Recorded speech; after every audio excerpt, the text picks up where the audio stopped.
All right, guys, we're super stoked to be at the boat show here, and today I have somebody that I'm actually really stoked about.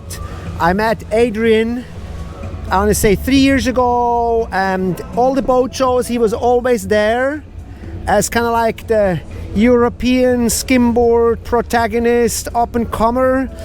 But skimboarding always been kind of a niche, and then this guy managed to break the internet. If you haven't seen the footage, I mean, he brought skimboarding into the urban space with his creativity, and it all kind of happened after the last boat show when the whole world started to lock down and nobody really, like, everything came to a standstill, and then this guy blew up. So first and foremost, congratulations, Adrien. I really love this.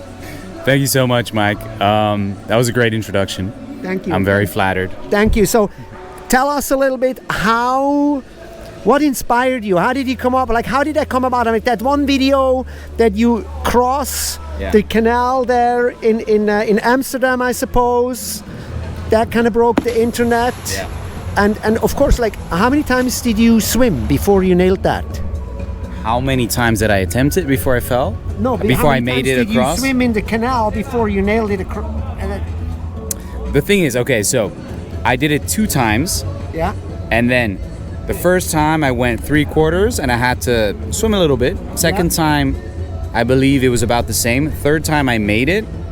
So I made it across. Yeah. But then I was not so confident on how the video would look like. Yeah. So I checked it on the phone. I was like, I think I can do it better. So I tried it again.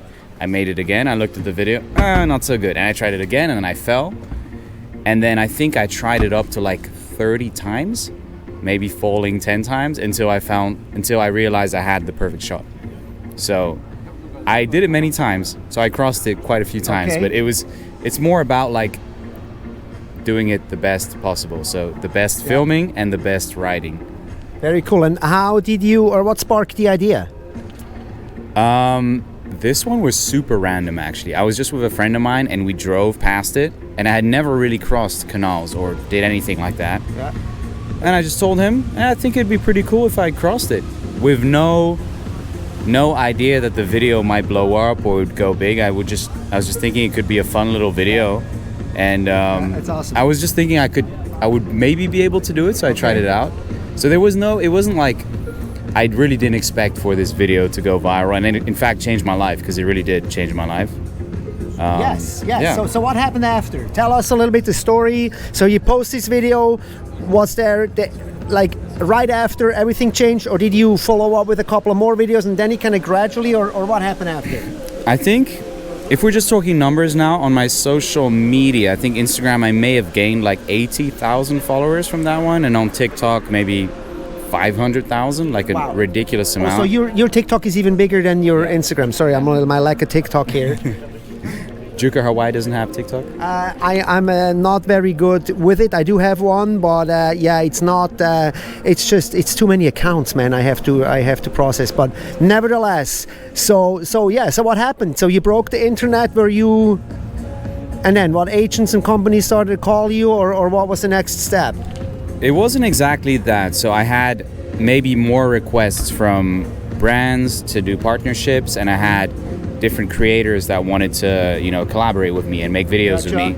So it started like that, but then I quite quickly realized, like, maybe this sliding across a body of water could work. So I recreated the video in a different location in Utrecht, so the first location was like grass. It was a nature kind of spot. Second location looked just like it was in Utrecht, but it looks just like the canals in Amsterdam. So it's called the Grachten.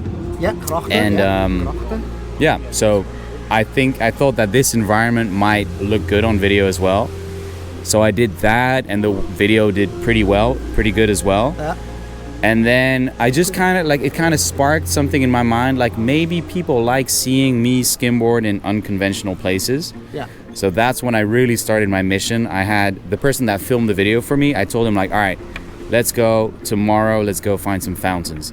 And then we found one fountain, and then we found another one, and in the end we found a website that was the architects of these fountains, so like the architecture, and they would show all the fountains they have. So we went on the website, and there was maybe a list of like 20 or 30 fountains, and we just went to every single one of them, and we made videos.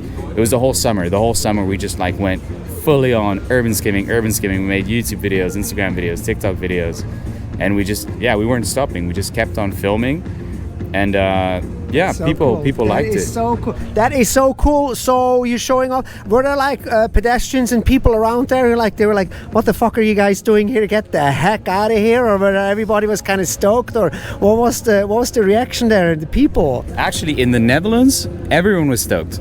I think I may have had like 2 instances where people were not so happy, but that maybe was because I got a bit close to them or I got them wet.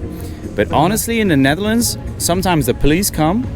They're like, wow, this is cool. One time I even took, a selfie with the police officer because her son followed me on TikTok. Like, oh, my son is a fan of yours. And no, people tend to like it.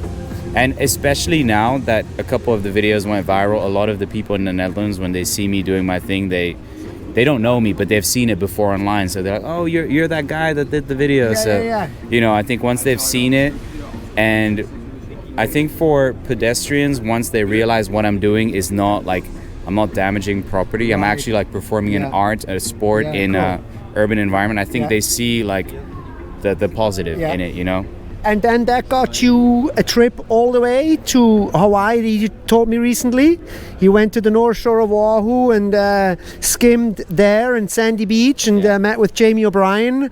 And tell us a little bit about that experience going over there and with the waves and everything.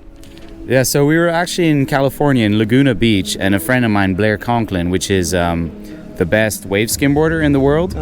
He has a place in Hawaii, and he just told us spontaneously, like, hey, I'm going to Hawaii in a couple of days, you guys should come. So I was actually with my friend Juan, and he travels with me. He is, in fact, my filmer. Oh, cool. And what's up? Swan in the house. Very cool. Yeah, so we were at his house, and we're thinking, okay, well, let's go to Hawaii and check it out. We didn't really go there with much of a plan, but there was a little event, a catch surf event going on. So we showed up to that thing, and we saw, a bunch of legends: Eric Costin, the skateboarder, Jamie O'Brien, and a lot of these iconic surfers, and it was cool. It was really nice. We didn't get to skimboard too much. The waves were not that great to skimboard. And of course, fountains in Hawaii, it's not the best place to do what I do, but just the whole atmosphere in Hawaii, it's really somewhere I want to go back to and stay a little bit longer. Very cool, very cool. Well, and real quick, what's the future plan? It's winter right now. What you do during the winter, and any kind of highlights for 2023? Any plans, any projects? I mean, in winter, of course, you cannot skimboard as much. I do go out to make videos sometimes when I'm in Holland. If it's, for example, flooding, there's more floods in winter, so I try to go out and skim some puddles, but not all the time. I balance board sometimes to stay a bit fit, of course. At the booth here, very cool. Yeah, I try to stay active. Otherwise, I don't know. I don't really have too many concrete plans right now, but I think I'm going to be starting my travels in February. So in a couple weeks, I think I'll just be, living the life, traveling, and trying to skimboard as much as possible. Well, there you have it, guys. I mean, I just find this so inspiring, so cool. You see unique content, thinking outside the box, and there you go. It can be a life-changing event within a couple of months. So to me, this is really awesome. Thank you so much, Adrien. Thank you so much, Mike. Awesome. Appreciate it. And we'll see you guys in the next video.